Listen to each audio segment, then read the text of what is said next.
You know that feeling when you check your bank account and instead of immediately closing the app in horror, you actually smile? Like when you stop calculating whether you can afford that coffee or if buying groceries means eating ramen for the rest of the week.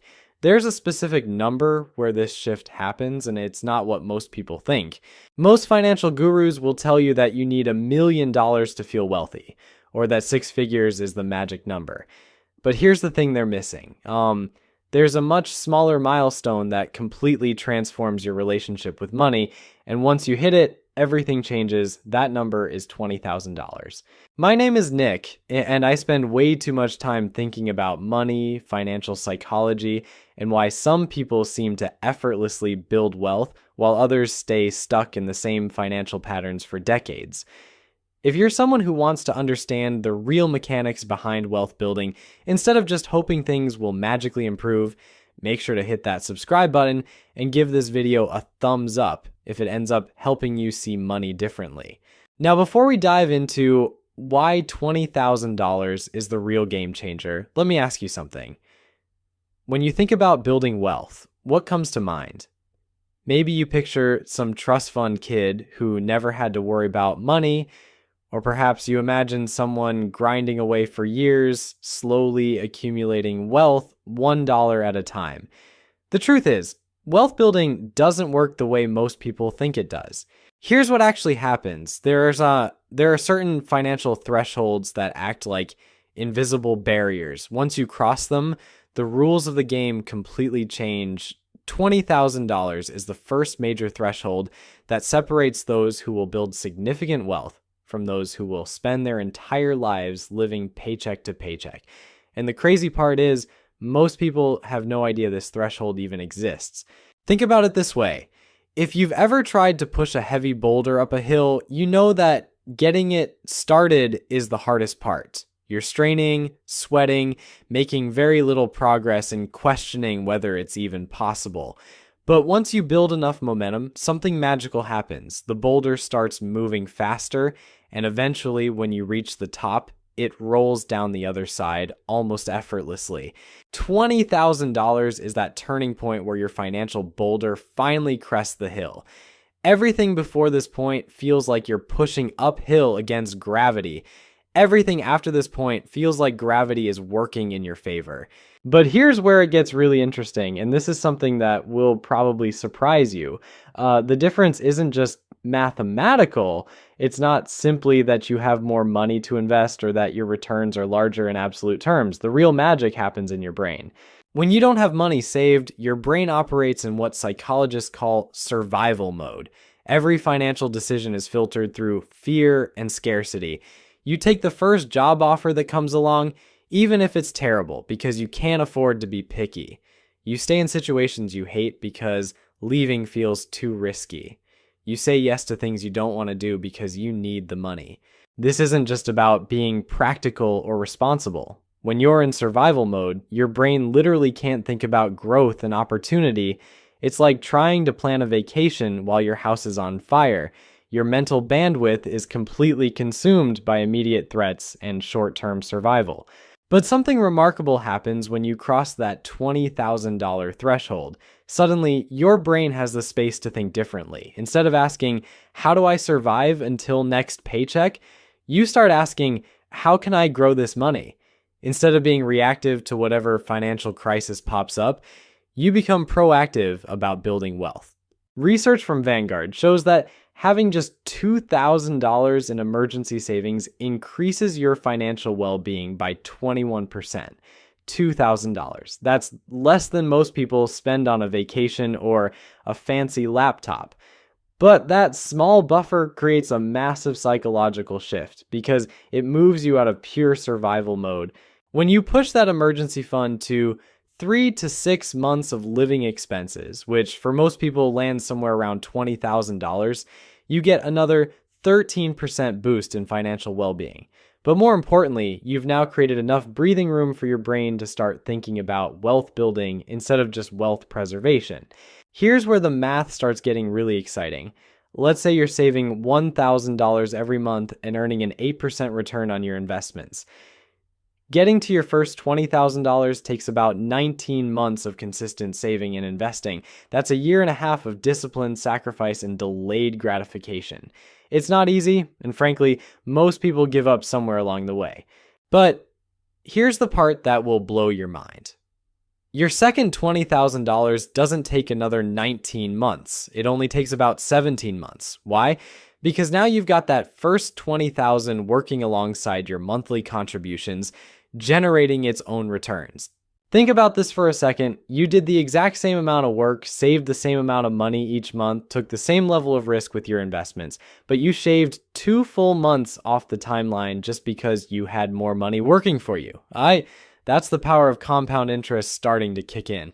By the time you're going for your third $20,000, the timeline shrinks even more. Your money is doing an increasing share of the heavy lifting while you're putting in the same effort.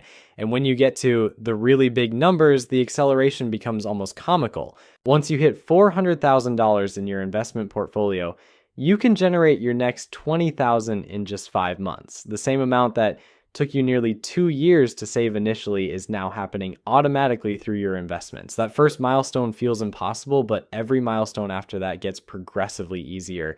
Now, you might be thinking that wealthy people have access to some secret investment world that regular folks can't touch. Like there are exclusive hedge funds or special opportunities that only unlock once you reach certain wealth levels. And while there is some truth to that at the ultra high end, it's not what's driving this $20,000 phenomenon. The real secret is much simpler and honestly much more encouraging. It's just basic mathematics working in your favor. When you invest $1,000 and it grows 10% in a year, you make $100. Take that exact same 10% growth rate and apply it to $10,000, and suddenly you're looking at $1,000 in profit from the same investment, same time frame, same level of risk. This is why hitting $20,000 feels like such a turning point. Up until that point, your investment returns feel almost insignificant because you're working with smaller amounts.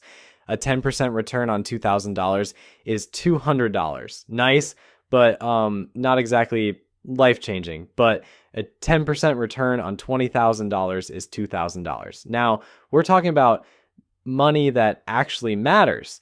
When you've got $20,000 sitting in investments earning 8% annually, that's $1,600 flowing into your account over the course of a year without you having to lift a finger.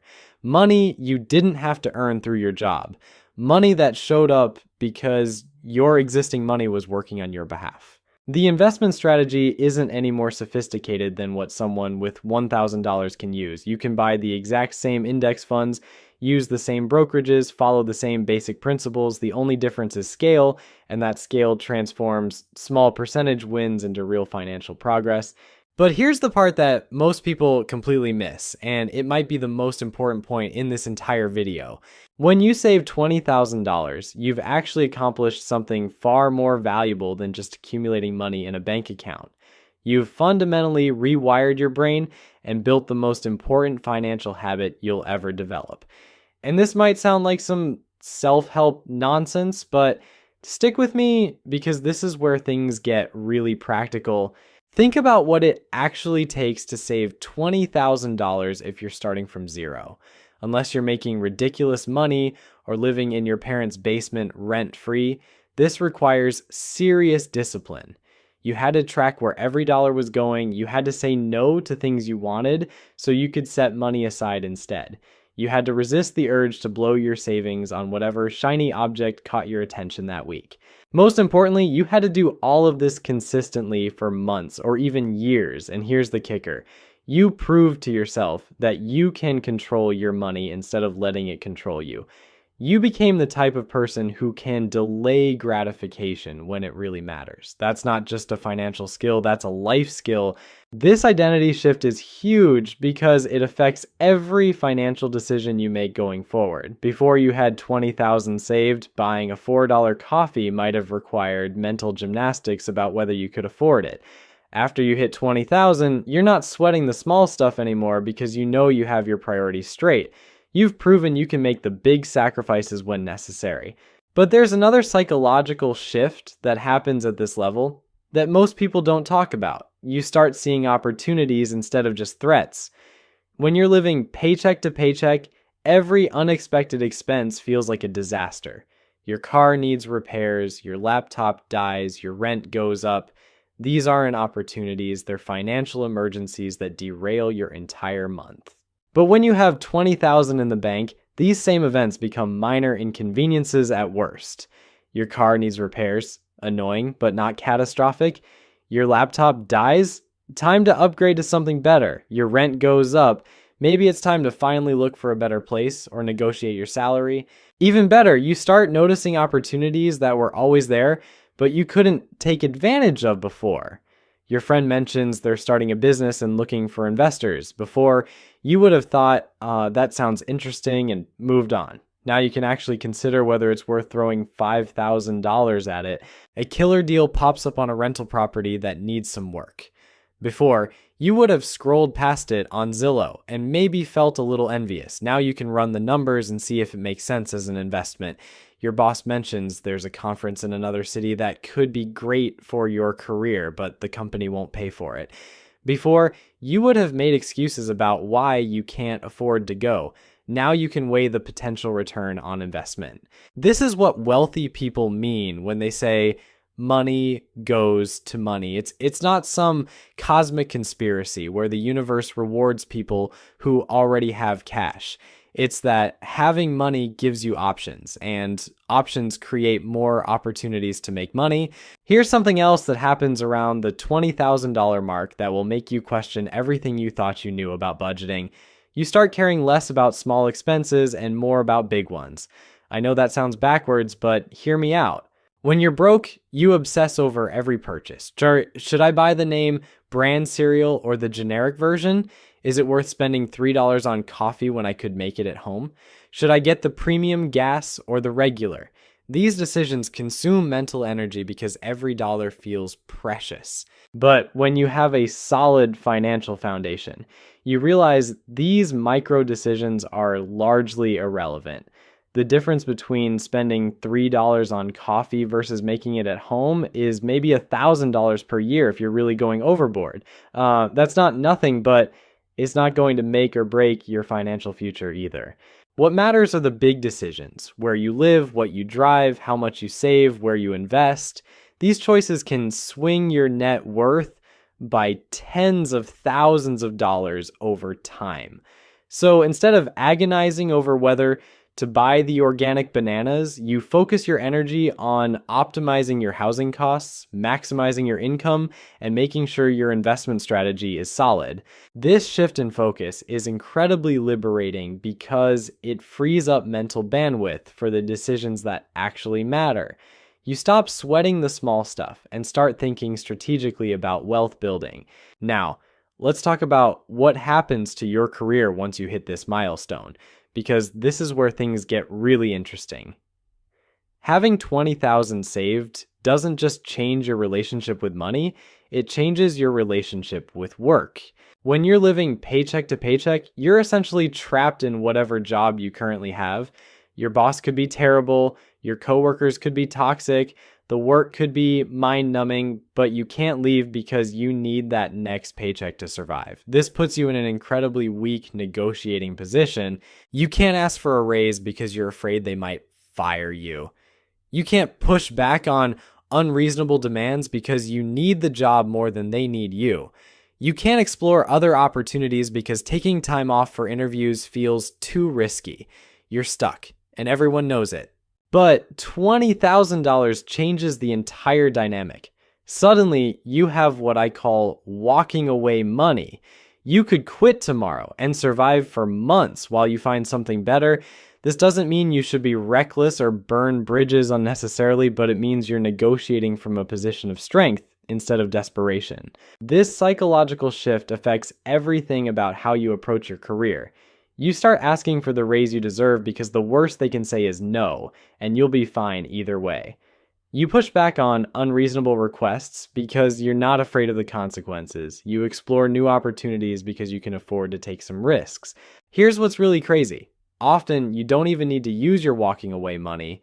Just having it changes your entire demeanor at work. You become more confident, more assertive, more willing to take on challenging projects. And guess what happens when you show up differently? People notice. Suddenly you're getting better assignments, more recognition, and yes, more money. It's like having a secret superpower that you hope you never have to use, but knowing it's there changes everything about how you operate. And the best part is the more confident and successful you become at work, the faster you build wealth, which gives you even more options and confidence. It's a positive feedback loop that accelerates over time. But here's where most people mess this up, and I see it constantly. They hit $20,000, feel that psychological shift, and then immediately blow it on something stupid. Maybe they decide they deserve a new car since they've been so disciplined, or they take an expensive vacation because they've earned it, or they use it as a down payment on a house they can't really afford. Don't do this. That $20,000 is not a reward for good behavior. It's the foundation of your entire financial future. It's the seed that grows into generational wealth if you're patient enough to let it compound. Instead, and that will probably make you laugh or cry depending on your current situation, the average person spends more money on their car over their lifetime than it would take to achieve complete financial independence. Think about that for a second. Between car payments, insurance, maintenance, and gas, most people are dropping $600 to $800 every single month on transportation. Over a 40-year period, that's easily $400,000 or more just to get from point A to point B. Meanwhile, they're complaining that they can't afford to save for retirement. It's like watching someone spend a fortune on a gym membership they never use while complaining they can't afford to eat healthy food. Here's the thing that makes this even more ridiculous. The moment you drive a new car off the lot, it loses about 20% of its value. So you're not just spending money, you're actively destroying wealth. Compare that to investing the same amount in a diversified portfolio. Instead of watching your money evaporate, you're watching it multiply. But I get it. Like, cars are emotional purchases. You want something reliable, something that looks good, something that makes you feel successful. And there's nothing wrong with that as long as you understand what you're trading off. That car payment might make you feel wealthy, but it's actually keeping you poor. This is where having $20,000 saved completely changes your perspective on major purchases. Instead of thinking, can I afford the monthly payment? You start thinking, what is this really costing me in terms of opportunity? That $30,000 car isn't just $30,000. It's $30,000 that could have grown to over $200,000 in your investment account over 20 years. Suddenly, driving a reliable used car doesn't feel like a sacrifice anymore. It feels like a strategic choice that's funding your future freedom. And here's the beautiful irony. The person driving the flashy new car is probably stressed about money, while the person driving the older Honda is quietly building wealth and sleeping better at night. This mindset shift extends to every major financial decision you make. Housing, education, vacations, hobbies. Everything gets filtered through the lens of opportunity cost, not in an obsessive way that sucks all the joy out of life, but in a strategic way that ensures you're making intentional choices about where your money goes. And let me tell you something that might surprise you. Once you start thinking this way, you often realize you don't actually want half the stuff you thought you wanted. That bigger apartment, the extra space would be nice, but is it worth delaying your financial independence by 5 years, that expensive hobby? It's fun, but there are probably cheaper ways to get the same satisfaction. This isn't about becoming a penny-pinching miser who never enjoys anything. It's about becoming intentional with your money instead of letting it slip away on things that don't actually matter to you. When you have clear financial goals and understand the power of compound interest, it becomes much easier to distinguish between what you want and what you really want. Look, $20,000 isn't going to make you rich overnight, but it will fundamentally change how you think about money and opportunity. It's the difference between surviving and thriving, between reacting to life and designing it. Start building that foundation today because your future self is counting on the decision you make right now. Trust me, they'll thank you for it.